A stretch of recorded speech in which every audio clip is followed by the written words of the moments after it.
Baik, Bismillahirrahmanirrahim. Assalamualaikum warahmatullahi wabarakatuh. Alhamdulillah, wassalatu wassalamu ala rasulillah wa ala alihi wa ashabihi wa mawalah wa man tabi'ahum bi ihsanin ila yaumil qiyamah wa ba'd. Para pendengar Radio Roja Cilengsi, Roja Bogor, Roja Lampung, Roja Palembang, Roja Pontianak, Roja Tanjung Pinang, Roja Berau, Roja Kendari, Roja Surabaya, dan Roja-Roja di kota lain. Para pendengar Radio Tarbiyah Sunnah Bandung, pendengar radio-radio manapun yang ikut gabung dalam kajian kita di sore hari ini, para pemirsa Roja TV, Persada TV, dan TV-TV lain di mana saja Anda berada, juga para netizen melalui akun manapun di mana saja Anda berada. Alhamdulillah kembali kita berjumpa melanjutkan kajian kitab Al-Irsyad ila Sahihil I'tiqad. Pertemuan yang lalu kita sudah menjelaskan wajibnya saling mencintai dengan sesama mukmin. Tidak boleh ada permusuhan, kebencian, iri, dengki kepada sesama mukmin. Sebaliknya, wajib menjaga jarak, menjaga diri dari orang-orang kafir. Memusuhi mereka karena kekafirannya. Membenci mereka karena keingkaran dan kedurhakaan mereka kepada Allah dan ajarannya. Nah, itulah yang kemudian kita sebut dengan sebutan al-wala dan al-bara. Al-wala adalah sikap loyal kita, cinta kita, kasih sayang kita kepada sesama mukmin.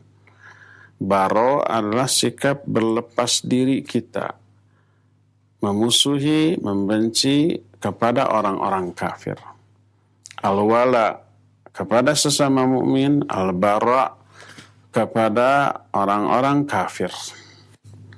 Sikap al-wala dan al-bara ini merupakan inti dari ajaran Islam. Karena apa? Karena rasa cinta dan kasih sayang kepada sesama mukmin itu wujud, adanya iman di dalam hati. Dan permusuhan, kebencian kepada orang kafir karena kekafiran mereka. Itu pun karena aplikasi bukti nyata dari tauhid kita kepada Allah Azza wa Jalla. Jangankan kepada Allah, kepada kita sebagai sama manusia, orang tua kita umpamanya. Ada yang memusuhi, ada yang membenci, ada yang menzalimi. Dan orang tua kita juga benci kepada mereka karena kejahatan mereka. Bagaimana sikap kita kepada orang itu? Ya ikut membenci, ikut memusuhi. Dan permusuhan kita, kebencian kita kepada mereka itu karena wujud loyalitas kasih sayang kita kepada orang tua. Betapa sedih, kecewa, dan marahnya orang tua bila kita sebagai anaknya bersahabat, mencintai, loyal kepada orang-orang yang memusuhi mereka, memusuhi orang tua mereka. Pastilah sakit hati. Ya, ini kepada sesama manusia, apalagi kepada Allah Azza wa Jalla. Allah pencipta kita, pemelihara alam jagat raya ini, yang telah mencurahkan seluruh kenikmatan kepada kita. Lalu kita mengesahkan dia dalam ibadah. Tiba-tiba ada orang yang menentang Allah, menentang Rasulnya, menentang ajarannya, benci kepada Allah. Allah menyatakan benci kepada mereka. Bagaimana sikap kita? Ya tentu saja harus membenci mereka. Berdasarkan hal itulah maka sikap al-wala dan al-bara harus diaplikasikan, diwujudkan secara benar, termasuk dalam hal bermuamalah. Nah, manusia di dalam kehidupan kita, dalam hal aplikasi wala dan bara ini ada 3 golongan. Jangan salah kaprah dalam menerapkan al-wala dan al-barra ini. Golongan pertama, ada manusia yang wajib kita cintai 100%. Tidak boleh tercampur kebencian, permusuhan, iri dengki kepada mereka. Wajib kita mencintai mereka, loyal kepada mereka 100% dengan segenap jiwa dan raga kita. Siapakah orang-orang ini? Mereka adalah orang-orang mukmin yang keimanannya nyata, terwujud, teraplikasi dalam kehidupan.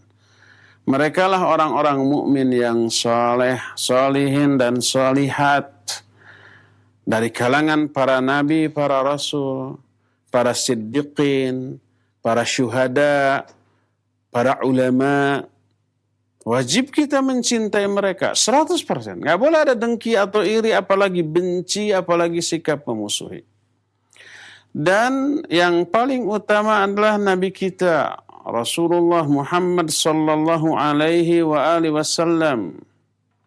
Karena mencintai beliau, itu bagian dari iman kita. Bagian dari syahadat kita. Syahadat nubuwah. Syahadat pertama, syahadat uluhiyah, la ilaha illallah. Syahadat kedua adalah syahadat nubuwah Muhammadur Rasulullah. Salah satu perwujudan dari syahadat yang kedua ini mencintai beliau dengan kadar kecintaan yang jauh lebih besar dibanding mencintai apapun atau siapapun. Kita wajib mencintai diri sendiri. Wajib mencintai orang tua. Wajib mencintai anak. Wajib mencintai saudara, kerabat, bahkan sesama mukmin. Tapi kadar kecintaan kita kepada mereka wajib di bawah kecintaan kita kepada Rasul sallallahu alaihi wasallam. Cinta kita kepada beliau melebihi cinta kita kepada diri sendiri, kepada anak sendiri, kepada orang tua sendiri, kepada sesama mukmin, kepada seluruh manusia semuanya. Itu yang wajib dicintai 100% dengan puncak kecintaan. Setelah Nabi kita Muhammad SAW, kita wajib mencintai para sahabat beliau. Khususnya para khulafaur rasyidin, Abu Bakar, Umar, Uthman, Ali. Demikian juga 10 orang yang dijamin masuk surga. Demikian juga ummahatul mu'minin, para istri beliau. Demikian juga ahlul baitnya, keluarga Nabi SAW, anak turunannya. Fatimah, Ruqayyah, Wiqayah, Ummu Kulthum, dan yang lain-lain. Dan juga Hasan, Husain, dan anak-anak turunannya dari kalangan ahlul bait Nabi. Wajib kita mencintai mereka. Demikian juga para muhajirin dan ansar, para pahlawan perang Badar, perang Uhud, perang Ahzab. Demikian juga ahlu bai'ati ridwan, yang pernah berbaiat di bawah sebuah pohon di lembah Hudaybiyah yang dikenal dengan sebutan Bai'atur Ridwan, dan seluruh sahabat. Wajib kita mencintai mereka. Lalu setelah itu para tabi'in, tabi'ut tabi'in, generasi salaf, generasi pendahulu dari umat ini yang soleh-solehnya dan telah mewariskan karya agung yang luar biasa berupa kitab-kitab tafsir, kitab hadis, kitab fiqih, dan yang lain-lain. Terutama 4 imam madhab yang masyhur. Imam Abu Hanifah, Imam Malik, Imam Syafi'i, Imam Ahmad rahimahumullahu ta'ala wajib untuk kita cintai. Mereka sudah tidak ada, tapi karya dan jasa mereka luar biasa besarnya bagi kaum muslimin sampai zaman kita dan entah sampai kapan. Wajib kita mendoakan ampunan untuk mereka, rahmat untuk mereka. Sebagaimana firman Allah yang tertuang dalam surah Al-Hasyr ayat yang ke-10. Allah Subhanahu wa taala berfirman, "Walladzina ja'u min ba'dihim yaquluna rabbana ighfir lana wa li ikhwanina alladhina sabaquna bil iman wa la taj'al fi qulubina ghillan lil ladzina amanu rabbana innaka ra'ufur rahim." Kata Allah Azza wa Jalla, dan orang-orang yang datang setelah para sahabat. Para sahabatnya sudah tidak ada semuanya, meninggalkan dunia yang fana ini. Datang generasi berikutnya terus. Orang-orang yang datang, generasi setelah para sahabat, mereka berdoa kepada Allah. Rabbana ighfir lana, ya Allah ampuni dosa-dosa kami. Wali ikhwanina alladzina sabaquna bil iman, dan dosa saudara-saudara kami yang lebih dahulu iman daripada kami. Sudah tidak ada. Mereka lebih dahulu iman. Iman kita juga didapat melalui mereka. Wala taj'al fi qulubina ghillan lil ladzina amanu. Jangan engkau jadikan dalam hati kami perasaan dengki, iri, benci kepada sesama orang-orang beriman. Rabbana innaka ra'ufur rahim. Orang yang di dalam hatinya ada iman mustahil membenci para sahabat Nabi, para ulama terdahulu. Yang membenci mereka, membenci para sahabat, membenci para ulama terdahulu hanyalah orang-orang sesat. Orang-orang munafik, musuh-musuh Islam. Seperti orang-orang Rawafid, Syiah Rafidah. Seperti Khawarij. Nas'alullah lana walakumul afiyah. Jadi tidak boleh ada kebencian dalam hati kita kepada mereka. Inilah golongan pertama yang kita wajib menunjukkan sikap wala kita 100% kepada mereka. Cinta kita kepada mereka. Murni. Nggak boleh dicampuri dengan kebencian. Kalau toh mereka ada dalam sejarah diceritakan melakukan kesalahan, mereka adalah manusia biasa yang tidak maksum. Sehebat apapun iman para sahabat, ya pastilah ada salahnya. Tapi kebaikannya jauh lebih banyak. Bisa mengeliminir kesalahan-kesalahan mereka, dan kesalahan yang nyata-nyata mereka lakukan sudah mereka taubati, dan taubatnya banyak diterangkan dalam Al-Quran, dan Allah menyatakan menerima taubat-taubat mereka. Inilah golongan pertama. Golongan kedua. Ada orang yang di dalam diri mereka bercampur rasa cinta kita dengan rasa benci kita kepada mereka. Cintanya ada, bencinya juga ada. Loyalnya kepada mereka ada, tapi baraknya kepada mereka juga ada. Siapakah mereka itu?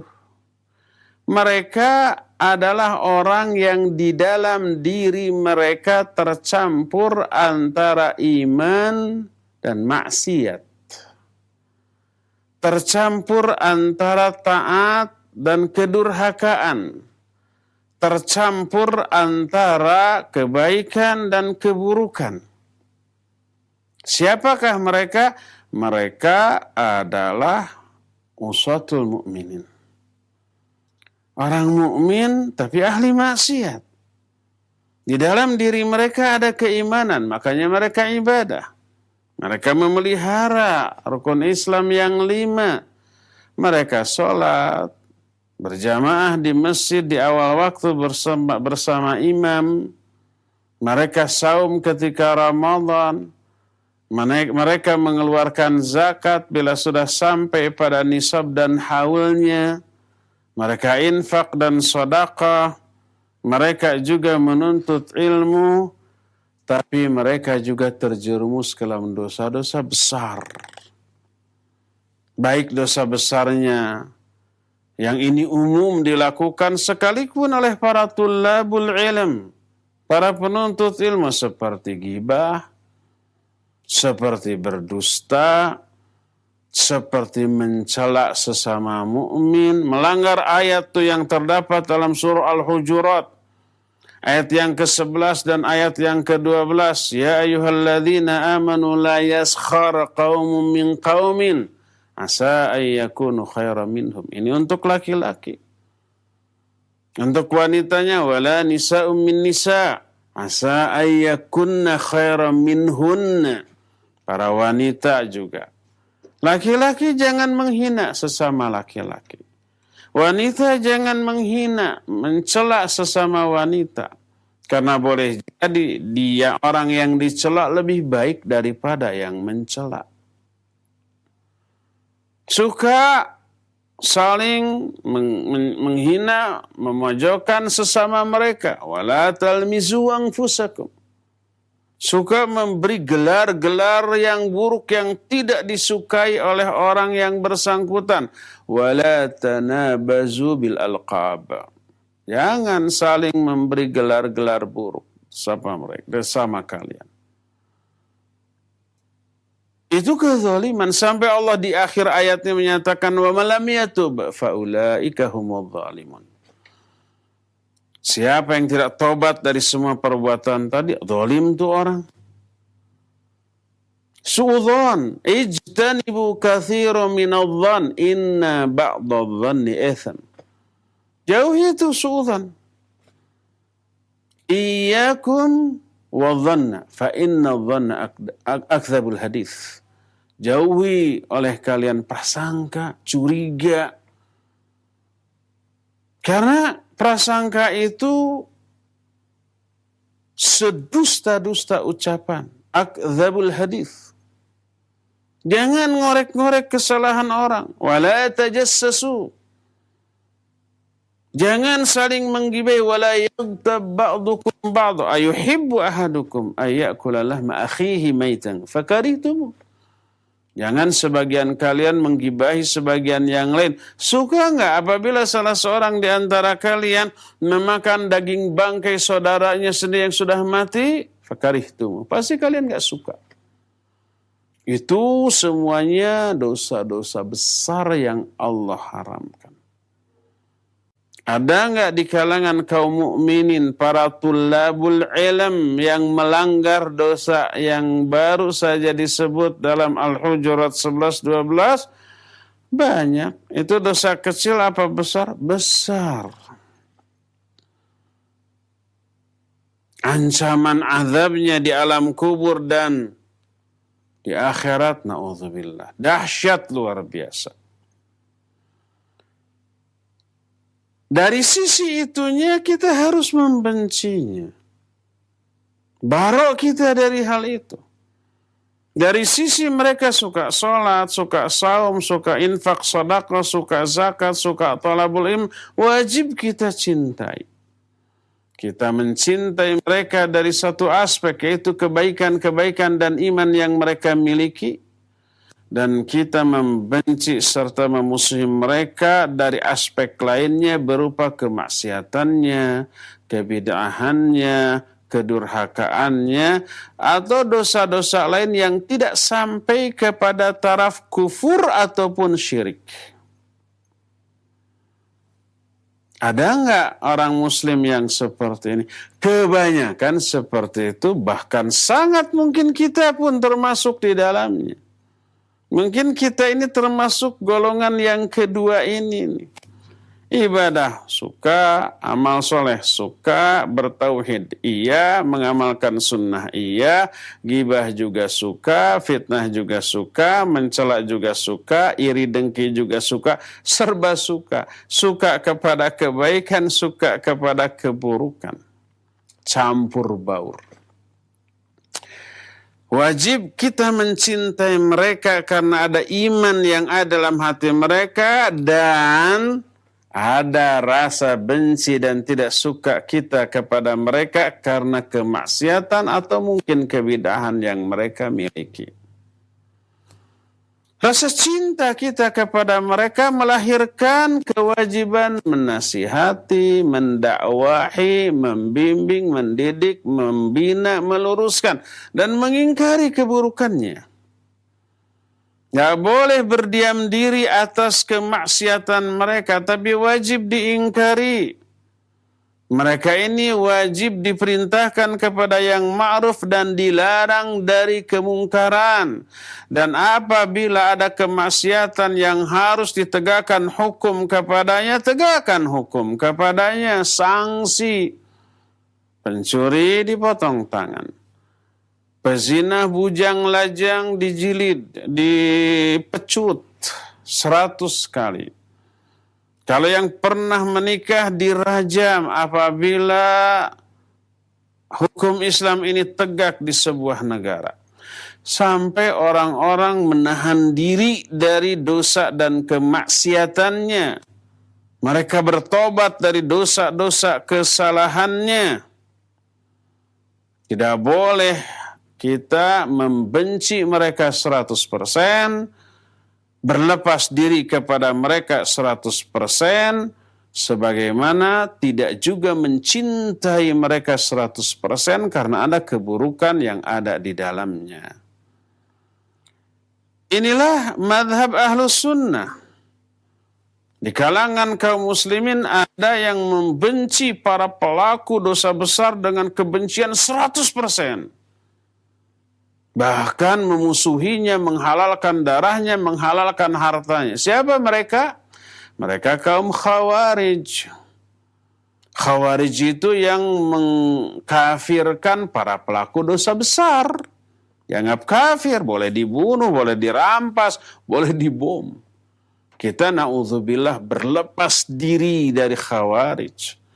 Berlepas diri dari pemahaman dan tindakan terorisme yang membabi buta seperti itu. Anti kita kepada yang seperti itu. Karena apa? Karena korban-korbannya ada yang muslim, walaupun muslim yang berdosa besar. Kalau toh ada orang kafir, bukan kafir harbi, tapi mungkin kafir ahdi, kafir yang secara konstitusi wajib untuk hidup berdampingan secara damai di negeri yang sama. Nggak boleh disakiti. Nggak boleh diganggu, apalagi dibunuh. Hanya kalangan Khawarij yang membabi buta, pokoknya pelaku dosa besar itu diperlakukan sama seperti orang kafir. Dikafirkan, dihalalkan darahnya, dihalalkan hartanya, dibenci 100%. Enggak, Ahlus Sunnah tidak demikian. Kita tidak demikian dan tidak boleh demikian. Para pelaku dosa besar dari kalangan kaum mukminin, kalangan kaum muslimin, wajib kita cintai karena ada keislaman dan keimanan serta kebaikan yang ada pada diri mereka, dan ada perasaan bencinya kepada kejahatan, kedurhakaan, dosa yang mereka lakukan. Tidak juga mencintai mereka 100%. Nah, ini mah mukmin lah. Dosa-dosa besarnya mah abaikan saja. Wajib mencintainya 100%. Juga enggak. Seperti kalangan Murji'ah. Murji'ah itu orang-orang yang menyamakan imannya para pelaku dosa besar sama dengan imannya para nabi. Kata mereka, dosa sebesar apapun nggak akan berpengaruh kepada imannya. Sebagaimana amal-amal baik, amal soleh dan ibadah yang dilakukan oleh orang kafir nggak ngaruh.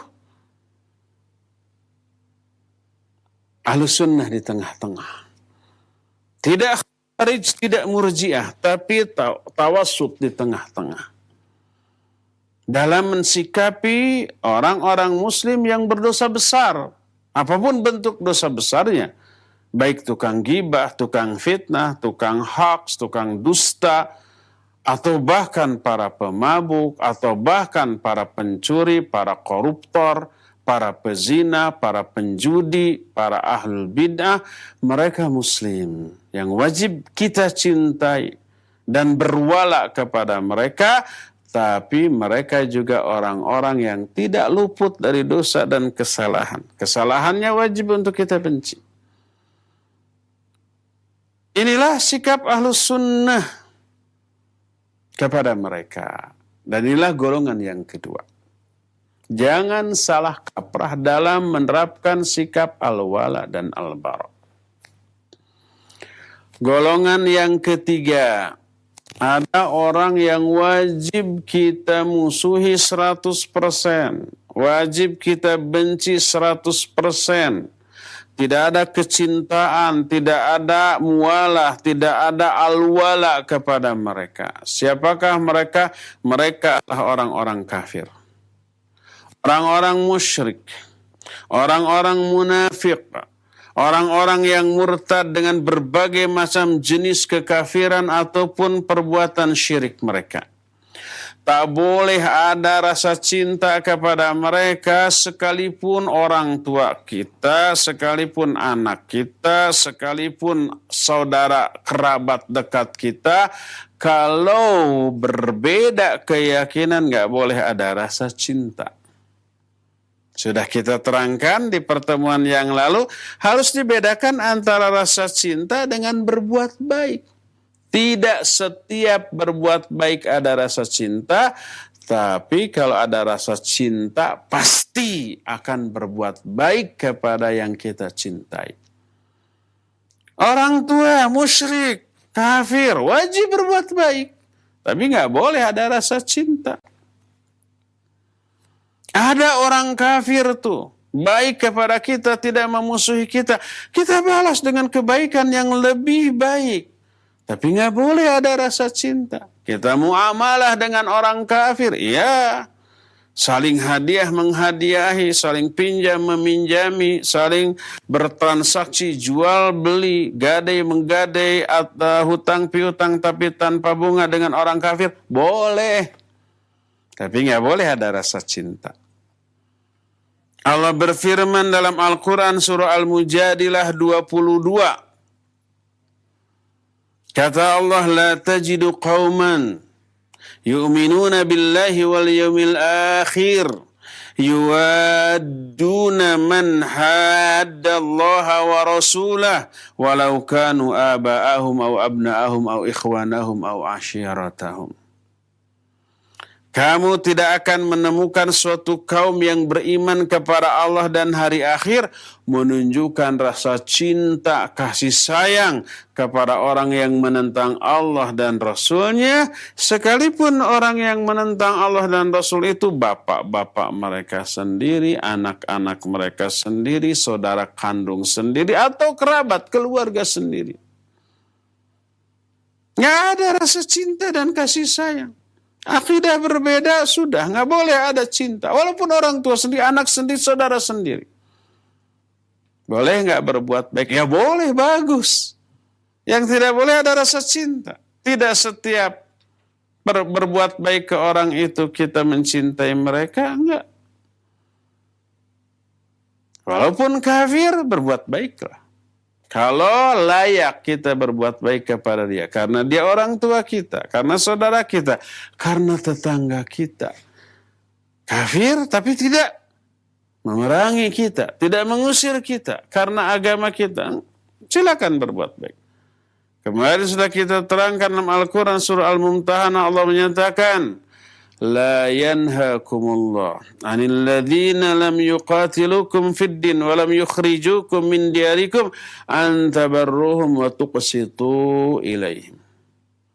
Allah tidak melarang kalian untuk berbuat baik, berbuat adil kepada orang kafir yang tidak memerangi kalian dan tidak mengusir kalian dari negeri kalian.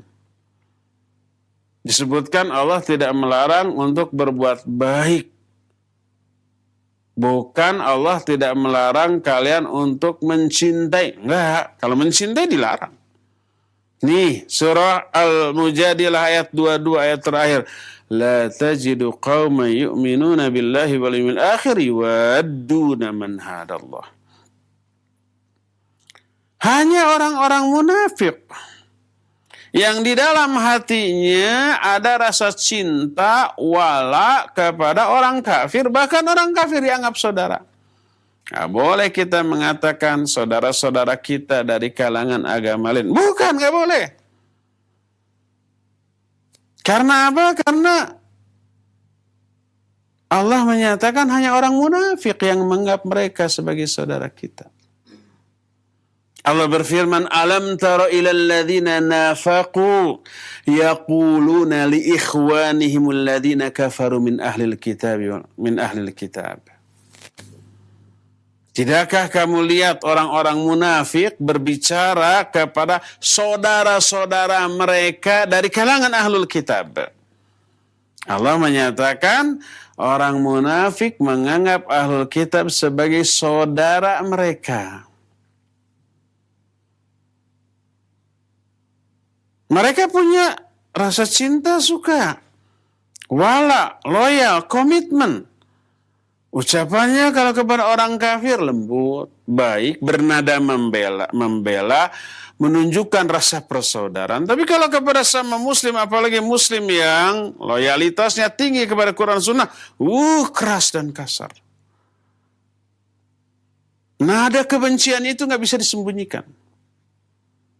Allah singgung itu dalam Al-Quranul Karim dalam surah Al-Ma'idah 80-81. Kata Allah, Tara kathiran minhum yatawallawna alladhina kafaru.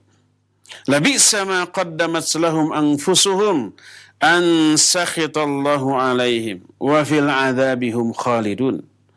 Walau kanu yu'minuna billahi wan nabi wa ma unzila ilaihi mattakhadhuhum awliya walakinna kathiran minhum fasiqun. Kata Allah tentang orang-orang munafik nih, engkau lihat kebanyakan mereka berwala kepada orang-orang kafir. Menunjukkan loyalitas, komitmen, mencintai orang-orang kafir. Sungguh buruk apa yang telah mereka persembahkan untuk diri-diri mereka sendiri. Allah murka kepada mereka. Mereka akan berada dalam azab yang kekal. Seandainya mereka beriman kepada Allah, beriman kepada Nabi, beriman kepada apa yang diturunkan kepada Nabi tersebut, niscaya mereka tidak akan mengambil orang-orang kafir ini sebagai wali, sebagai pemimpin, sebagai orang yang terdekat, yang dicintai, yang menunjukkan loyalitas kita kepada mereka. Enggak. Akan tapi kebanyakan mereka itu orang-orang yang fasik. Jadi ayat-ayat tadi baik surah Al-Mujadilah ayat 22 ataupun Al-Maidah ayat 80-81 menunjukkan bahwa tidak boleh ada rasa cinta, al-wala, loyalitas kepada orang kafir sedikit pun dalam hati. 100% benci, 100% memusuhi. Tapi boleh berbuat baik. Tidak dilarang berbuat baik. Selama tidak memerangi. Bersikap ramah harus. Kepada orang kafir wajib bersikap ramah. Selama mereka itu apa? Tidak memerangi. Ramahnya kita, full senyumnya kita jadi dakwah. Sangat mungkin senyum kita menjadi pembuka pintu hidayah mereka untuk masuk ke Islam. Silakan bermuamalah, silakan bertransaksi, silakan hadiah menghadiahi, silakan pinjam meminjami tanpa bunga, gadai menggadai tanpa bunga, jual beli dan seterusnya. Tapi nggak boleh ada rasa cinta. Adapun Al-Maidah ayat 80-81 menjelaskan hanya orang munafik yang menganggap orang kafir saudara yang dicintai. Alam tara ilal ladzina nafaqu yaquluna li ikhwanihim alladzina kafaru min ahlil kitab. Kamu lihat enggak tuh orang-orang munafik berbicara kepada saudara-saudara mereka dari kalangan ahlul kitab, la in ukhrijtum lanakhrujanna ma'akum. Hei ahlul kitab, kalau kalian diusir, kami juga akan keluar bareng-bareng bersama kamu. La nuti'u fikum ahadan abada. Kami tidak akan mentaati siapapun lagi selain kepada kalian. Wala in qutiltum lanansurannakum. Kalau kalian diperangi, kami bantu. Itu tuh komitmen orang-orang munafik kepada orang kafir. Pokoknya apapun yang dilakukan oleh orang kafir, mau benar mau salah, siap dukung lah gitu ya, siap membela. Apalagi di zaman sekarang melalui media massa, pembelaannya kepada orang-orang kafir nyata, dan kebenciannya kepada sama kaum muslimin jelas gamblang. Munafik itu. Allah menyatakan tara katsiran minhum yatawallawna alladhina kafaru. Kau lihat kebanyakan mereka menunjukkan sikap wala, mencintai, loyalitas, membela orang-orang kafir. Allah menyatakan la bi'sa ma qaddamat lahum anfusum. Buruk sekali apa yang mereka telah lakukan untuk diri mereka sendiri. An sakhitallahu alaihim. Allah murka kepada mereka. Wa fil adzabihum khalidun. Mereka berada di dalam azab Allah secara abadi. Inilah golongan ketiga. Jadi ada 3 golongan manusia dalam kehidupan kita. Golongan pertama yang wajib kita cintai 100%. Mereka adalah para sholihin dari kalangan para nabi, para sahabat, para ulama, para sholihin, para syuhada, para siddiqin. Wajib kita cintai 100%. Nggak boleh ada rasa benci, rasa permusuhan kepada mereka. Yang kedua, ahlul ma'asi minal mu'minin. Orang-orang mukmin tapi terjerumus ke dalam banyak maksiat. Maka sikap kita ketika mereka melakukan ibadah, amal soleh, wajib kita cintai. Tapi ketika mereka melakukan dosa dan kemaksiatan atau kebidahan, wajib untuk kita benci. Kemaksiatannya, kebidahannya wajib kita benci. Karena itu sikap kedurhakaan mereka kepada Allah yang kita ibadati. Adapun ketika mereka melakukan ibadah, amal saleh dan kebaikan, wajib untuk kita cintai. Itu golongan yang kedua. Dan golongan ketiga adalah orang-orang kafir yang murni untuk kita benci. Tapi membenci tidak menghalangi kita untuk berbuat baik kepada mereka. Sebagaimana ayat Allah tadi, la yanhakumullah 'anil ladzina lam yuqatilukum fid din wa lam yukhrijukum min diyarikum an tabarruhum wa tuqsitu ilaihim. Innallaha yuhibbul muqsitin. Allah tidak melarang kalian untuk berbuat baik dan juga berbuat adil kepada orang-orang kafir yang tidak memerangi kalian dan tidak mengusir kalian dari negeri kalian. Boleh berbuat baik, tapi tidak boleh ada rasa cinta. Inilah yang disebut dengan al-wala al-bara. Inilah yang kemudian disebut mencintai karena Allah, membenci karena Allah. Perasaan kita ini didasarkan kepada ketetapan Allah. Benci karena Allah. Karena Allah membenci makhluk tertentu. Cinta juga karena Allah juga mencintai orang-orang tertentu. Kita ikuti kecintaan dan kebencian Allah. Siapapun yang Allah cintai, wajib kita cintai. Siapapun yang Allah benci, wajib kita benci. Jangan sampai kita berseberangan dengan Allah. Orang kafir yang Allah benci, kita cintai. Oh, salah kaprah. Dan inilah sekuat-kuat tali iman. Bersabda Rasul sallallahu alaihi wasallam, "Authaqu ural iman al-hubbu fillah wal bughdu fillah."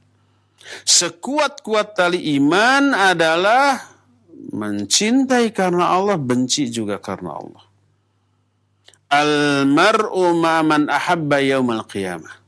Seseorang akan bersama-sama dengan orang yang dicintainya pada hari kiamat. Inilah benci dan cinta karena agama, karena iman, karena Allah. Realita yang mengenaskan sekarang sudah bergeser tuh. Berubah tuh. Komitmen kita, cinta dan benci kita bukan lagi karena agama, tapi karena dunia. Karena kepentingan-kepentingan dunia. Ketika ada seseorang yang memiliki kelebihan dunianya, dan kita menginginkan memperoleh sebagian dari kelebihan dunia ini, kita pun mengungkapkan sikap cinta dan wala kepada mereka. Nggak peduli agamanya apa, nggak peduli muslimnya muslim yang soleh atau yang fasik, yang zalim. Yang penting dia ini kaya, berkuasa, udah kita dukung rame-rame. Sebaliknya, orang yang tidak memiliki apapun yang menguntungkan dirinya dari kepentingan, nggak ada harganya dalam pandangan kita. Berkata Abdullah bin Abbas radhiyallahu anhuma, "Man ahabba fillah wa abghadha fillah wa wala fillah wa 'ada fillah fa innama tunalu walayatullah bidzalik wa qad sarat amatu muakhatin nas ala amri dunya wa dzalika la yujdi ala ahlihi syai'a." Kata Ibnu Abbas, siapa orang yang mencintai karena Allah, membenci juga karena Allah, menunjukkan loyalitas karena Allah, memusuhi juga karena Allah, hanyalah walayatullah, kecintaan Allah diraih dengan cara demikian. Allah akan mencintai orang itu. Siapa yang benci karena Allah, cinta karena Allah, memusuhi karena Allah, juga menunjukkan loyalitas karena Allah, Allah akan memberikan kecintaannya dan loyalitasnya kepada orang tersebut. Wa innama tunalu walayatullah bidzalik. Walayatullah, loyalitas Allah, komitmen Allah, cinta Allah kepada kita hanya bisa diperoleh dengan cara demikian. Kata Ibnu Abbas, sungguh umumnya persaudaraan manusia telah berubah menjadi karena urusan dan kepentingan dunia. Padahal hal itu tidak bermanfaat sedikit pun bagi mereka. Dalam satu hadis sahih riwayat Imam Al-Bukhari dari Abu Hurairah radhiyallahu an, berkata Rasul sallallahu alaihi wasallam bahwa Allah berfirman. Ini hadis qudsi. Kata Nabi SAW, Inna Allah qala, sungguhnya Allah Ta'ala telah berfirman, Man adali waliyan faqad adzantuhu bil harb. Siapa orang yang mengumandangkan perang kepada waliku, kepada kekasihku, kepada orang yang aku cintai, faqad adzantuhu bil harb, aku kumandangkan genderang perang kepada orang itu. Orang yang memerangi wali-wali Allah, Allah pun memerangi orang itu. Berkata Rasul sallallahu alaihi wasallam tentang para sahabatnya. Para sahabatlah orang-orang yang wajib untuk dicintai, tidak boleh dicela, apalagi dibenci, apalagi dimusuhi. Nabi sallallahu alaihi wasallam menyatakan, Allah fi ashabi, la tattakhiduhum gharadan, faman adahum faqad adhani, wa man adhani faqad adha Allah, wa man adha Allah yushiku ayyakhudah. Takutlah kalian kepada Allah, takutlah kalian kepada Allah tentang sahabat-sahabatku. Karena apa? Jangan kalian jadikan sahabatku sebagai sasaran tembak, sasaran celaan, sasaran kebencian, sasaran menghasut, dan seterusnya. Sasaran keburukan. Jangan. Karena itu menyakiti mereka. Siapa yang menyakiti para sahabatku, sungguh dia telah menyakiti aku. Dan siapa yang telah menyakiti aku, sungguh dia telah menyakiti Allah. Dan siapa yang menyakiti Allah, tak lama lagi Allah akan memberikan azab kepada orang seperti itu. Haram untuk membenci para sahabat Nabi. Apalagi menjadikan kebencian dan celaan kepada sahabat Nabi sebagai akidah bagian iman dari mereka. Ada tuh kalangan orang-orang Syiah Rawafid menjadikan celaan, kebencian kepada Abu Bakar, Umar, Uthman, para sahabat Nabi yang lain, termasuk para istri Nabi, terutama Aisyah dan Hafsah, sebagai bagian dari iman mereka. Celaan bahwa mereka ahli neraka, membenci mereka, melaknat mereka, bagian dari agama mereka. Bertolak belakang dengan Al-Quranul Karim. Inilah sikap wala dan bara yang benar menurut tuntunan Al-Quran dan As-Sunnah. Jangan salah ketika menerapkannya. Ya, inilah jamaah kita sekalian yang bisa kita sampaikan di sore hari ini. Insyaallah kita akan lanjut kajian ini di hari Jumat yang akan datang. Kita masih punya sisa waktu untuk bertanya jawab, dan kepada Al-Akh Al-Fadil Abu Lukman di studio Radio Cilengsi, Raja Cilengsi, dipersilakan memandu tanya jawab dengan pendengar dan pemirsa. Wa sallallahu ala nabiyina Muhammadin wa ala alihi wa wasallam. Silakan. Jazakallahu khairan kami sampaikan kepada Ustaz Abu Haidar As-Sundawi hafizahullahu ta'ala yang telah memberikan nasihatnya kepada kita. Semoga menambah iman kita dan memperbaiki amal-amal kita. Para pemirsa dan pendengar Roja dimanapun Anda berada, kami undang Anda untuk memasuki sesi tanya jawab.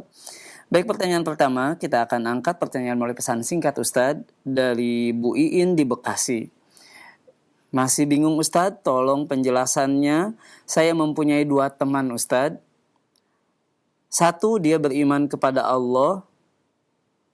Dia tidak beriman kepada Allah, namun sangat baik muamalahnya Ustadz. Sedangkan teman yang satu lagi sangat beriman kepada Allah, namun muamalahnya sangat buruk Ustadz. Pertanyaannya, yang mana yang harus kita cintai? Mohon nasihatnya Ustadz. Barakallahu fiik Ibu Iin di Bekasi. Ada 2 orang kawan, satu kafir, tapi akhlaknya baik. Ramah, perhatian, peduli, suka menolong.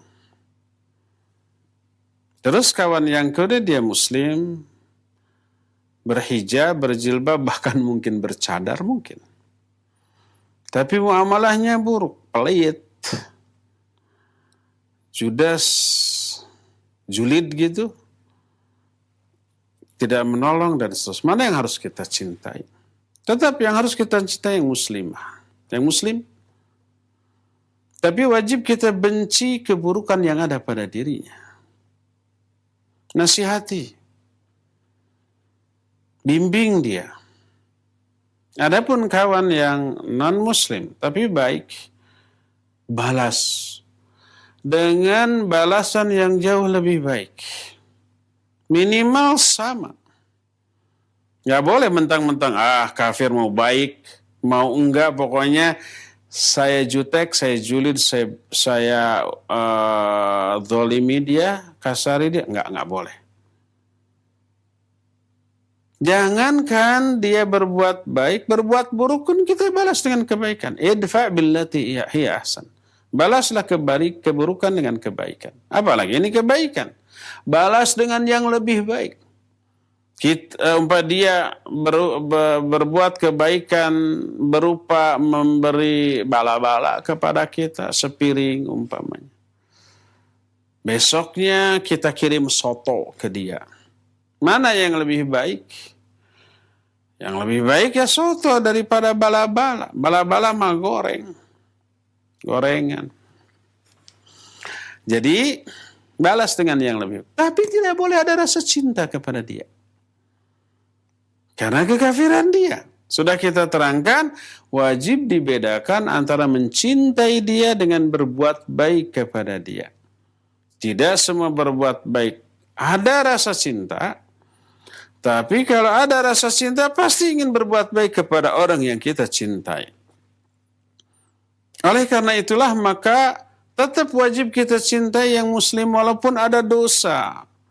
Ada kemaksiatan. Kemaksiatannya, penyimpangannya kita benci. Keimanan yang ada dalam diri dia, minimal keislamannya wajib kita cintai. Dan itu harus mendorong kita untuk menasihati dia, mendakwahi dia, membimbing dia, mengingatkan dia, beramar ma'ruf nahi munkar kepada dia. Kepada orang kafir yang baik, balas dengan kebaikan, tapi tidak boleh ada rasa cinta kepada dia. Dakwahi dia. Dengan apa? Dengan kemuliaan akhlak. Masuk dakwah sedikit demi sedikit. Ini dalam, kalau umpamanya dia memberi sesuatu kepada kita, balas besoknya dengan sesuatu yang lebih mahal, lebih baik, lebih bernilai. Kita bilang, agama saya menyuruh saya untuk membalas kebaikan dengan yang lebih baik. Dia akan simpati, oh gitu agama kita ya, agama dia ya. Lalu simpati kepada agamanya. Lalu itu bisa membuka pintu hidayah. Ya, inilah yang harus kita lakukan tetap. Kepada orang kafir tidak boleh mencintai, tapi wajib berbuat baik. Kepada orang muslim wajib kita cintai dan wajib kita benci sisi keburukan yang ada pada diri dia. Ya, wallahu a'lam. Silakan lagi Abu Luqman. Jazakallahu khairan Ustaz atas penjelasannya, dan untuk yang berikutnya kita coba angkat penanya melalui line telepon. Kami persilahkan. Iya. Assalamualaikum Ustaz. Waalaikumsalam warahmatullahi wabarakatuh. Dengan siapa di mana Bapak? Dengan Alim Kamarudin di Purwakarta Ustaz. Baik, silakan Bapak. Qadarullah Ustaz, anak lagi mungkin lagi kurang fit nih atau sakit. Masya Allah, safakallah. Ya, amin Allahumma amin. Bagaimana menyikapi ini adalah sebuah catatan Allah, memang sudah 50.000 tahun tahu, biar kita ikhlas dan ridho Ustaz. Mohon doa dan sarannya Ustaz. Assalamualaikum warahmatullahi wabarakatuh. Waalaikumsalam warahmatullahi wabarakatuh. Tafadhol Ustaz. Tafadhol Ustaz. Barakallahu fiik Pak Qamarudin, yang sedang diberi musibah oleh Allah Azza wa Jalla berupa sakit ya. Pertama, wajib ridho terhadap takdir Allah Azza wa Jalla. Kemudian sabar. Bagaimana caranya agar kita ridho dan sabar? Caranya adalah dengan meyakini bahwa sakit inilah ketetapan Allah terbaik untuk kita. Kenapa terbaik? Karena sakit atau musibah apapun merupakan wujud kasih sayang Allah. Allah tanya, kak orang Pak, dede. Nah itu artinya sayang, cinta kepada kita. Loh bagaimana mungkin mencintai tapi kok memberikan musibah penderitaan?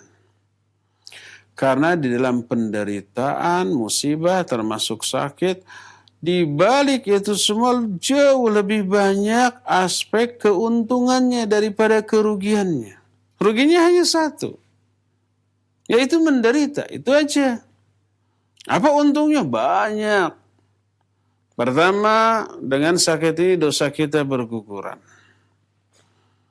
Ma yusibul muslima adhan. Tidaklah menimpa seorang mukmin penderitaan.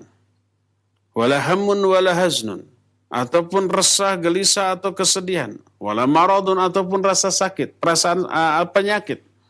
Wala nasabun, ataupun kelelahan, capaian. Terus disebutkan. Hatta syauka yashukuha, sampai ada satu duri yang menggores kulitnya, maka Allah akan gugurkan dosa-dosa orang tersebut. Walaupun dia tidak tobat dari dosa itu gugur dengan penyakit atau musibah atau penderitaan yang sedang dialaminya. Sedang dibersihkan itu dosa-dosanya. Dengan cara diberikan penderitaan berupa penyakit. Ini keuntungan yang pertama. Keuntungan kedua, bila kita bersabar, tidak mengeluh, tidak menggerutu, tidak membenci ketetapan Allah atas dirinya, maka Allah akan curahkan pahala yang sangat banyak. Al-ajru ala qadril masyaqqah. Penderitaan itu akan disesuaikan dengan kadar penderitaan. Pahala itu akan diberikan sesuai dengan kadar penderitaan. Makin menderita, makin gede pahala.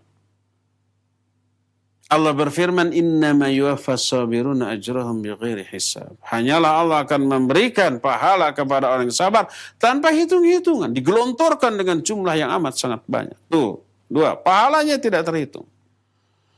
Ketiga, ketika dapat musibah, seperti sakit, itu saat momen yang sangat baik untuk berdoa. Doanya dikabul, Pak. Al-Quran menerangkan itu. Hadis juga lebih mendukung hal itu. Al-Quran menyatakan, wa idza ghasyiyahum maujun kadzulali da'awullaha mukhlishina lahuddin falamma najjahum ilal barri faminhum muqtasid. Ada orang kafir tuh, orang musyrik tuh di daratan musyrik. Mereka pergi ke lautan. Ketika ada di tengah laut, mereka diombang-ambingkan oleh gelombang yang dahsyat. Nyawanya terancam. Allah menyatakan wa idza ghasyiyahum maujun kadzulal, ketika mereka diombang-ambingkan oleh gelombang yang dahsyat, da'awullaha mukhlishina lahuddin. Mereka berdoa kepada Allah secara ikhlas. Doanya ternyata dikabul oleh Allah. Karena sedang berada di tengah musibah. Allah selamatkan. Walaupun setelah diselamatkan musyrik lagi. Falamma najjahum ilal barri. Ketika Allah selamatkan kembali mereka ke daratan. Faminhum muqtasid. Di antara mereka ada yang kembali asal-asalan dalam beribadah. Bahkan di ayat lain. Idahum yusyrikun. Mereka kembali musyrik. Kalau orang yang ahli maksiat, bahkan orang musyrik ketika ditimpa musibah berdoanya murni tulus kepada Allah, Allah kabul. Apalagi orang muslim, orang mukmin, bukan ahli maksiat, bukan orang musyrik. Dalam salah satu hadis kursi, Allah Azza wa Jalla berfirman, "Ya ibna Adam, inni maridtu wa lam ta'udni." Kata Allah, ya anak Adam, aku sakit. Tapi kamu tidak melayatku. Amma alimta in udtani wajadtani indahu. Kata orang tersebut, Rabbi kaifa a'uduka wa anta rabbul alamin. Ya Allah, bagaimana aku melayatmu padahal engkau rabbul alamin, penguasa semesta alam. Tapi kata Allah, amma alimta anna abdi fulanan kana marida falam ta'udni. Tapi bukankah kamu tahu ada hambaku yang soleh tuh dulu sakit, kamu tidak melayatnya. Padahal engkau tahu kalau kamu melayatnya, kamu akan menemukan aku berada di sisinya. Allah berada di samping orang yang sakit. Berkata Syekh Al-Utsaimin rahimahullah, ketika menerangkan hadis ini, kata beliau, ini menunjukkan Allah berada di samping orang yang sakit, maknanya Allah dekat kepada orang yang sedang sakit. Dan kedekatan Allah kepada orang sakit itu mengisyaratkan doanya didengar, doanya dikabul. Wa idza sa'alani ibadi anni wa idza sa'alaka ibadi anni fa inni qarib ujibu da'watad da'i idza da'an. Kalau hambaku bertanya kepadamu tentang aku, jawab, aku dekat. Setelah Allah menyatakan aku dekat, aku mengijabah doa orang yang berdoa kepadaku. Jarak terdekat seorang hamba dengan Allah ketika sujud. Fa'akthiru fihi doa. Perbanyak olehmu doa di dalam sujud. Karena ketika sujud itu jarak terdekat dengan Allah. Al-Quran, hadis menyatakan ketika Allah dekat dengan seorang hamba, dikaitkan selalu dengan diijabahnya doa. Orang yang sedang sakit, sedang dekat dengan Allah. Allah ada di sampingnya. Oleh karena itulah berdoalah. Doanya akan Allah kabulkan. Dan banyak lagi keuntungan lain orang yang sakit. Selain dosanya gugur. Selain dapat pahala kesabaran, selain juga doanya dikabulkan oleh Allah Azza wa Jalla, juga kemuliaannya diangkat jauh lebih tinggi dan seterusnya. Itu semua kemuliaan itu tidak Allah berikan kepada orang yang tidak diberikan musibah. Jadi itulah banyak keuntungan di balik sakit ini. Maka meyakini hal itu mestinya setiap muslim yang sedang ditimpa penyakit, dia ridho, ya Allah ternyata banyak keuntungan yang sedang Engkau berikan kepada saya tanpa berbuat apapun. hanya sabar, tidak mengeluh, ya, ridho dengan takdir Allah, banyak berdoa kepada Allah, mendekat kepada Allah, taqarrub kepada Allah, merintih, curhat kepada Allah. Itu sesuatu yang sangat berharga yang tidak Allah berikan kepada orang yang sehat, kepada orang yang tidak menerima musibah. Itulah caranya agar kita bisa ridha dan bersabar menghadapi musibah apapun, termasuk penyakit yang sedang diderita, ya. Kepada Pak Komarudin tadi, semoga Allah memberikan kesabaran, ketabahan, dan memberikan kesembuhan dengan segera, dengan kesembuhan yang tidak menyisakan penyakit sedikit pun. Wallahu a'lam. Silakan yang terakhir Abu Lukman. Jazakallahu khairan Ustadz. Dan untuk berikutnya Ustadz, kembali pertanyaan melalui pesan singkat dari hamba Allah di Tasik, ingin bertanya Ustadz, kalau ahlu kitab zaman sekarang apakah masih ada Ustadz? Karena mereka pengikut Trinitas. Mohon penjelasannya Ustadz. Barakallahu fiik. Apakah masih ada ahlu kitab? Ya ada. Kan mereka penganut Trinitas. Emangnya ahlul kitab zaman dahulu tidak menganut faham Trinitas? Tapi kan sekarang ahlul kitab sekarang kafir dan musyrik. Emangnya yang dulu tidak kafir, tidak musyrik? Tapi kan ahlul kitab sekarang mah jahat kepada kaum muslimin. Emang yang dulu tidak jahat gitu? Tapi kan sekarang dalam hati mereka ada kedengkian, permusuhan, kebencian kepada kaum muslimin, hanya dipendam aja. Emangnya yang dulu tidak begitu? Allah menyatakan walan tarda anka yahudu walan nasara hatta tattabi'a millatahum. Apakah ini tentang ahlu kitab zaman sekarang? Yahudi dan Nasrani zaman sekarang? Enggak, zaman dahulu juga. Tetap sama. Sekarang kafir, dulu kafir. Sekarang musyrik, dulu musyrik. Sekarang benci ke kita, dulu juga benci kepada kita. Tidak ada bedanya. Ya. Sekalipun demikian, Nabi SAW tetap bermuamalah dengan ahlul kitab yang tidak memerangi. Dalam hati mereka ada kebencian? Ya iya ada. Wajar, lumrah, ada sentimen keyakinan, ada. Sebagaimana kita juga kepada mereka. Tapi itu tidak menghalangi untuk berbuat baik, bermuamalah, ya, bergaul dalam batas-batas yang dibolehkan seperti berjual beli, ya, pinjam meminjam, tanpa bunga, gadai menggadai, tanpa bunga, hadiah menghadiahi, selama barang yang diberikan sebagai hadiah itu sesuatu yang halal, nggak masalah. Jadi ahlul kitab sekarang tidak ada bedanya dengan ahlul kitab zaman baheula di zaman Nabi Shallallahu Alaihi Wasallam. Ya, cukup ya sampai di sini. Insyaallah kita akan berjumpa kembali di hari Jumat yang akan datang melanjutkan kajian kitab yang sangat bagus ini. Subhanakallahumma bihamdik asyhadu an la ilaha illa anta astaghfiruka wa atubu ilaik. Alhamdulillah rabbil alamin. Wassalamualaikum warahmatullahi wabarakatuh.